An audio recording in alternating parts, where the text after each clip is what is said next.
Ẹ kú déédé ìwòyí o, ìròyìn lérèfé ni mo mú wá sí etí ìgbọ́ yín.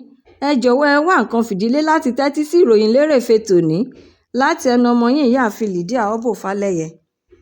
Iléeṣẹ́ ọlọ́pàá ti ìpínlẹ̀ Imo ni a gbọ́ pé wọ́n ti fi ọwọ́ ṣìnkún òfin mú àwọn òṣìṣẹ́ ọmọ ẹgbẹ́ olùkọ́ àgbà ti ilé ẹ̀kọ́ gíga ASUU ẹ̀ka ìpínlẹ̀ Imo lórí pé ẹgbẹ́ yìí kéde ìyanṣẹ́lódì tí kò lópin ní ọjọ́ Ìṣẹ́gun lẹ́yìn tí wọ́n parí ètò kan lórí ẹ̀rọ asọ̀rọ̀mágbèsì rédíò níbi tí wọ́n ti jẹ́ kí ó di mímọ̀ fún gbogbo ènìyàn wípé àwọn yóò bẹ̀rẹ̀ ìyanṣẹ́lódì tí kò lópin láìpẹ́ yìí. Ẹ̀kúnrẹ́rẹ́ ìròyìn eléyìí náà wà nínú ìwé ìròyìn Vanguard.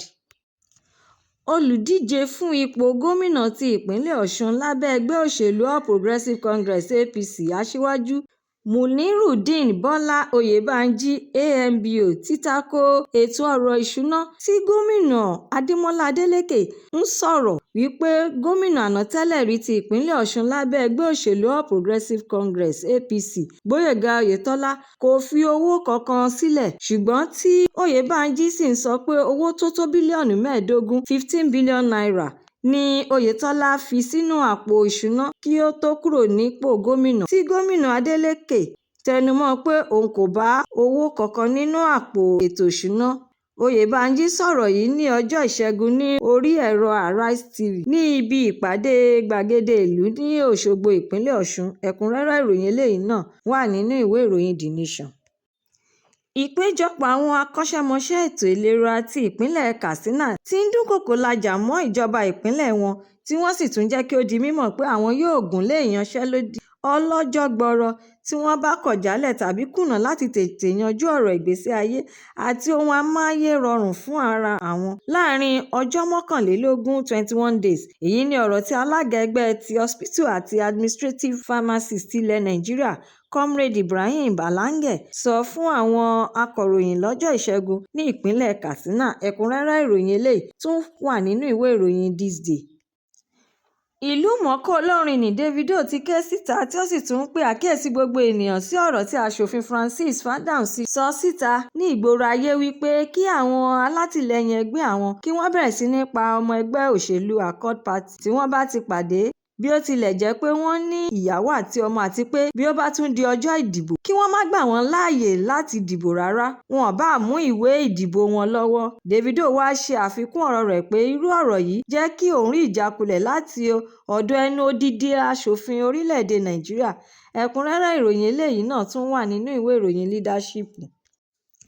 Gómìnà ìpínlẹ̀ Ọ̀ṣun tí ó tún jẹ́ olùdíje fún ipò gómìnà lábẹ́ ẹgbẹ́ òṣèlú Accord Party Adémọ́lá Adélékè ti sọ síta gbangba wáyàyé níbi ìpàdé gbàgede ìlú ti Arise ní ọjọ́ Ìṣẹ́gun pé ẹ̀rù kò bà òun lórí àtìlẹ́yìn agbára ńlá tí ìjọba àpapọ̀ fẹ́ lò fún ẹgbẹ́ òṣèlú APC àti gbogbo àtìlẹ́yìn tí àwọn gómìnà tó lẹ́nu nídìí òṣèlú fẹ́ lò fún olùdíje sí ipò gómìnà lábẹ́ ẹgbẹ́ òṣèlú APC nínú ètò ìdìbò tí yóò wáyé ní ọjọ́ 15 oṣù kẹjọ August 15. Ó wá ṣe àpèjúwe ara rẹ̀ gẹ́gẹ́ bí ọkọ̀ katakata tí kò ṣeé rọ́lù àti pé òun ti múra sílẹ̀ tán pátápátá de ẹnikẹ́ni tí ó bá fẹ́ kọlù tàbí dí òun lọ́wọ́.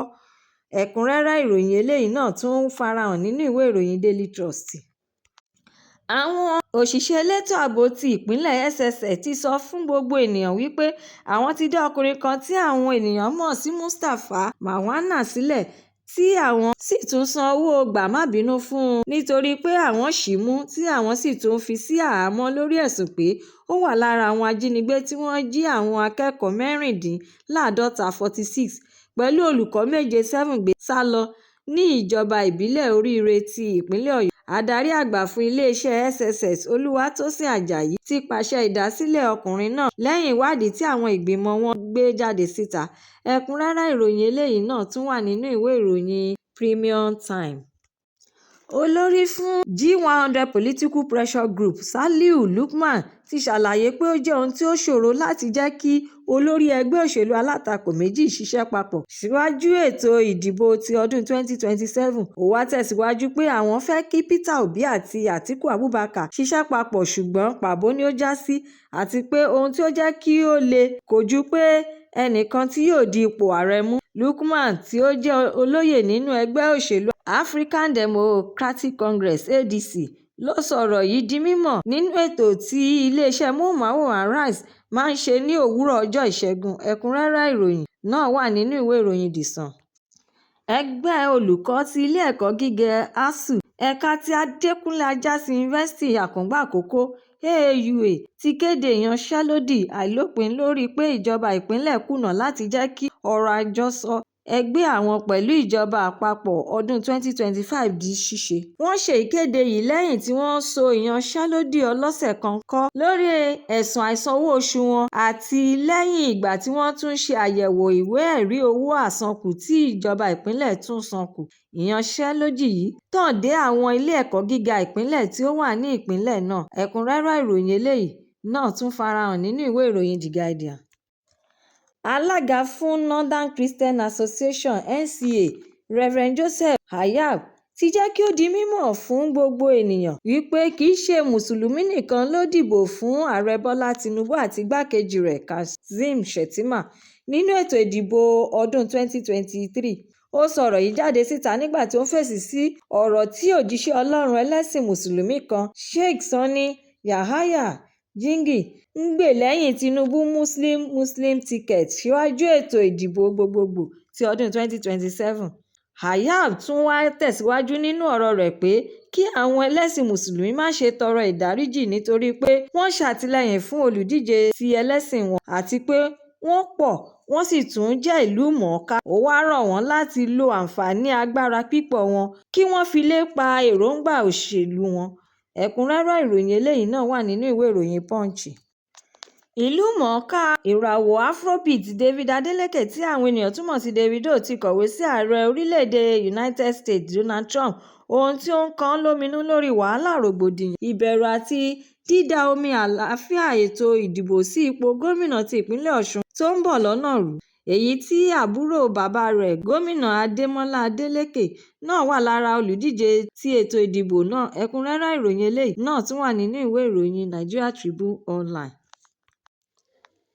Fẹ́mi Lopez tí ó jẹ́ akọni agbábọ́ọ̀lù àárín fún ẹgbẹ́ agbábọ́ọ̀lù Barcelona ti bọ́hùn síta wípé òun ní ìgbàgbọ́ pé ohun ìtìjú ńlá gbà ni fún Ronald Araujo tí í ṣe adarí ẹgbẹ́ agbábọ́ọ̀lù àwọn láti bọ́ọ̀dì sí ẹgbẹ́ agbábọ́ọ̀lù ńlá ti Liverpool ní ọjọ́ Ajé nítorí pé ó jẹ́ adarí àwọn. Ẹ̀kúnrẹ́rẹ́ ìròyìn eléyìí náà tún farahàn nínú ìwé ìròyìn Daily Post. Àwọn olórí àti olùgbé agbègbè ìjọba ìbílẹ̀ Gúúsù Ògbómọ̀ṣọ́ ní ìpínlẹ̀ Ọ̀yọ́ ti gbé ìkìlọ̀ ọlọ́jọ́ méjì síta fún àwọn darandaran tí ẹran wọn ń da ètò ààbò agbègbè wọn rú láti kúrò ní ìlú wọn. Wọ́n wá ṣàlàyé wípé àwọn ní láti gbé ìkìlọ̀ náà jáde nítorí bí ètò ààbò ṣe mẹ́hẹ ní àwọn ẹkùn kọ̀ọ̀kan ní agbègbè Ògbómọ̀ṣọ́. Ẹ̀kúnrẹ́rẹ́ ìròyìn eléyìí náà tún wà nínú ìwé ìròyìn Daily Post bákan náà. Ìròyìn lérèfé tòní kò ní jù báyìí lọ. Ṣé tí ẹ̀ ń tẹ́tí gbọ́ mi ní gbogbo ìgbà á tún máa pàdé lọ́jọ́ mìíràn láṣẹ Èdùmàrè fún àkọ́tún ìròyìn lérèfé. Ẹ má ṣe aláì lọ kàn sí YouTube channel ìròyìn lérèfé kí ẹ jọ̀wọ́ kí ẹ bá mi subscribe kí ẹ má tún gbàgbé láti fi èròǹgbà yín ránṣẹ́ sórí rẹ̀ kí ẹ bá lè máa ní àǹfààní láti máa gbádùn ìròyìn lérèfé síwájú àti síwájú sí i. Ẹ ṣé mo dúpẹ́, ó dàbọ̀.